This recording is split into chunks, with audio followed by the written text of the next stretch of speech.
Hello दोस्तों, हमारे YouTube channel में आप सभी का स्वागत है।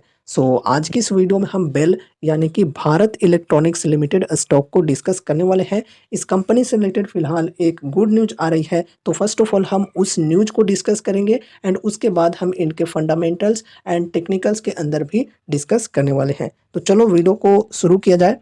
देखो, ये जो न्यूज़ आई है ये आज ही आई है आफ्टर मार्केट क्लोजिंग। तो इस न्यूज़ का जो असर है ये हमें देखने को मिल सकता है मंडे के दिन इसकी शेयर प्राइस में। चलो न्यूज़ की बात करें तो बेसिकली न्यूज़ काफ़ी बढ़िया है, एक्सपोर्ट ऑर्डर को लेकर न्यूज़ है। देखो, BEL receives export orders worth euro 25.75 million. तो कंपनी को ऑर्डर रिसीव हुए हैं जो कि बेसिकली एक्सपोर्ट के ऑर्डर्स हैं, बाहर से ऑर्डर मिले हैं। ऑर्डर के वैल्यू की बात करें तो देखो 25.75 मिलियन यूरो है। चलो काफ़ी बढ़िया बात है। अभी डिटेल्स में हम न्यूज़ को डिस्कस करते हैं। काफ़ी अच्छी तरह से इन्होंने यहाँ पर मेंशन किया हुआ है।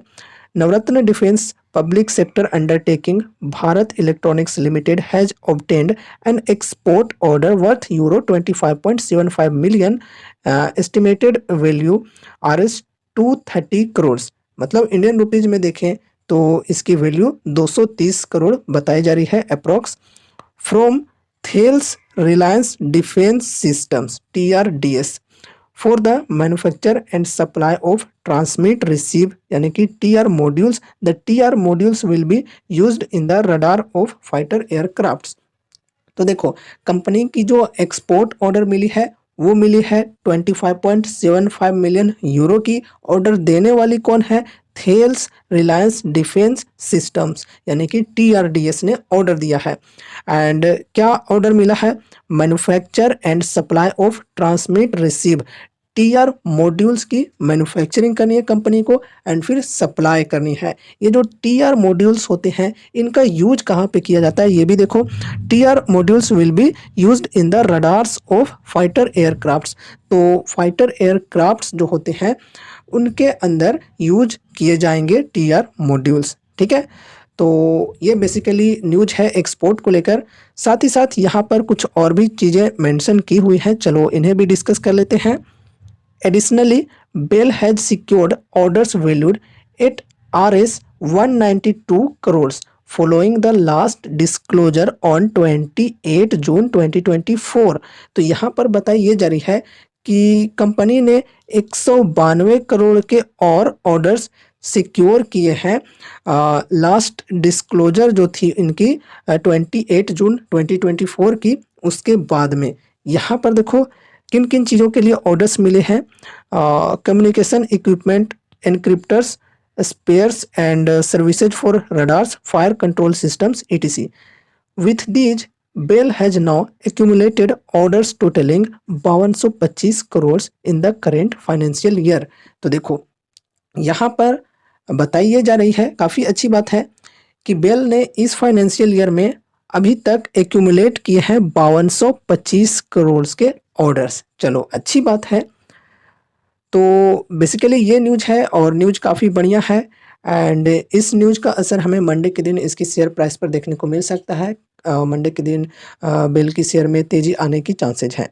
बाकी देखो, बीच में रातों रात मार्केट में कुछ भी न्यूज़ ऐसी आ सकती है जिसकी वजह से पूरा बाजार गिर सकता है, तो फिर यहाँ पर भी गिरावट हमें देखने को मिल सकती है। तो देखो, ऐसी गारंटी नहीं होती है क्योंकि रातों रात कुछ भी खबर आ सकती है और उसके वजह से स्टॉक गिर भी सकते हैं, ये भी चांसेज होती हैं। बाकी न्यूज़ के अकॉर्डिंग देखें तो तेज़ी आने की चांसेज हैं मंडे के दिन। ठीक है, अब चलो हम इनके फंडामेंटल्स एंड टेक्निकल्स के ऊपर डिस्कस करते हैं। मार्केट कैप की बात करें तो काफ़ी बड़ी कंपनी है और डिफेंस सेक्टर से बिलोंग करती है। 2,43,635 करोड़ की मार्केट कैप है एंड स्टॉक पी की बात करें तो 61 की है, इंडस्ट्री पी 85 की है। तो देखा जाए तो इंडस्ट्री पी के मुकाबले में स्टॉक की पी कम है, एक्सपेंसिव नहीं है वैल्यूएशन, चलो ठीक है। ROC बढ़िया है 34.8%, ROE भी बढ़िया है 26.4%। उसके बाद यहाँ पर पेग रेशियो की बात करें तो ये हमें ज़्यादा देखने को मिल रहा है 3.79। तो पेग रेशियो के अकॉर्डिंग देखें तो स्टॉक अभी ओवर वैल्यूड है। उसके बाद प्रमोटर्स होल्डिंग की बात करें तो 51.1%, प्लेस्ड परसेंटेज कुछ भी नहीं है, चलो बढ़िया बात है। करेंट प्राइस 333 की है, 52 वीक हाई 340 की है और लो है 124 की। तो लगभग अभी ये अपने 52 वीक हाई के आसपास ही ट्रेड कर रही है। बुक वैल्यू की बात करें तो 22.3 है एंड फिर यहाँ पर डेब्ट की बात करें तो 62.5 करोड़ है। डेब्ट टू इक्विटी 0 देखने को मिला है, चलो ठीक है।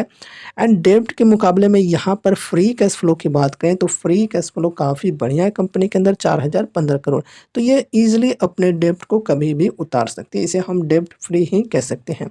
Dividend yield 0.54%, face value 1 rupees and EPS है 5.45 रुपीज़ की। चलो फंडामेंटल्स की बात करें तो बढ़िया हमें देखने को मिल रही है यहाँ पे। अगर हम टेक्निकल्स के अंदर देखें तो अभी यहाँ पर ये जो शेयर है ये अपने 52 वीक हाई के आसपास ही ट्रेड कर रही है। 52 वीक हाई है इनकी 340 की और ट्रेड कर रही है फिलहाल 333 के प्राइस पे। आज के दिन स्टॉक के अंदर थोड़ी सी गिरावट हमें देखने को मिली है -0.72% की।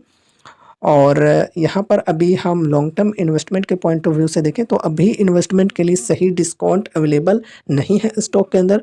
और देखो अभी जैसा कि आप सभी को पता है कि डिफेंस स्टॉक्स के अंदर बढ़िया रैली हमें देखने को मिली है।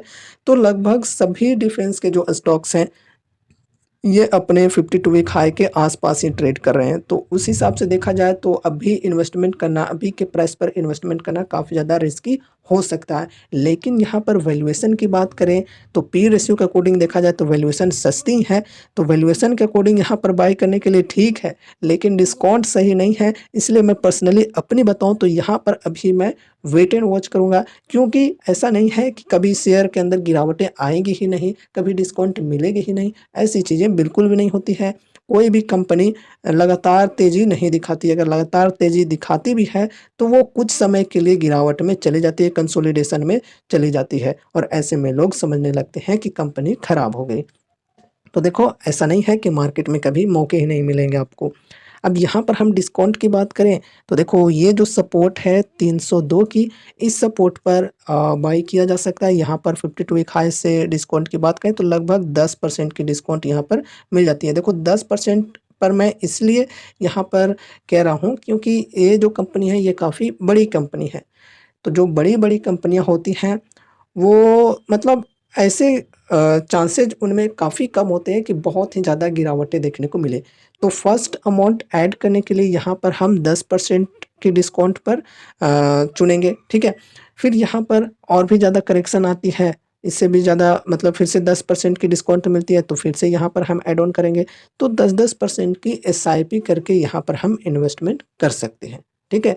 किस्त में बाइंग कर सकते हैं, हर सपोर्ट पे बाइंग कर सकते हैं। यहाँ पर 10% तक प्राइस गिरा तो यहाँ पर हमने फर्स्ट अमाउंट डाल दिया।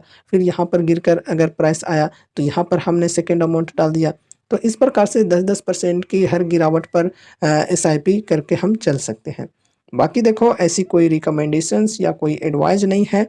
तो इन्वेस्ट करने से पहले आपको अपनी खुद की रिसर्च, खुद की एनालिसिस करनी ज़रूरी है या फिर आपको अपने फाइनेंशियल एडवाइज़र से भी कंसल्ट करनी चाहिए, ठीक है? तो ये सपोर्ट के लेवल्स को ध्यान में रखना चाहिए। कभी भी गिरावटें आती हैं तो इन सपोर्ट के मुताबिक यहाँ पर बाई किया जा सकता है as a long term investor. Short term वालों की बात करें तो शॉर्ट टर्म वालों के लिए यहाँ पर 52 वीक हाई जब ब्रेकआउट मिलेगा बढ़िया वॉल्यूम के साथ और इंडिकेशन मिलेगा तो फिर ब्रेकआउट ट्रेड लिया जा सकता है एक स्टॉप लॉस के साथ। 52 वीक हाई का जो लेवल है इसके नीचे स्टॉप लॉस रखेंगे, अपने रिस्क मैनेजमेंट के हिसाब से स्टॉप लॉस रख सकते हैं, ठीक है? तो ये रही हमारी आज की video Bharat electronics limited stock के ऊपर। उम्मीद है कि इस वीडियो के माध्यम से आपको कुछ यूजफुल इन्फॉर्मेशंस मिले होंगे। तो वीडियो को लाइक करके चैनल को सब्सक्राइब कर लेना और मिलते हैं अगले नए वीडियोज़ के साथ। तब तक के लिए बाय बाय।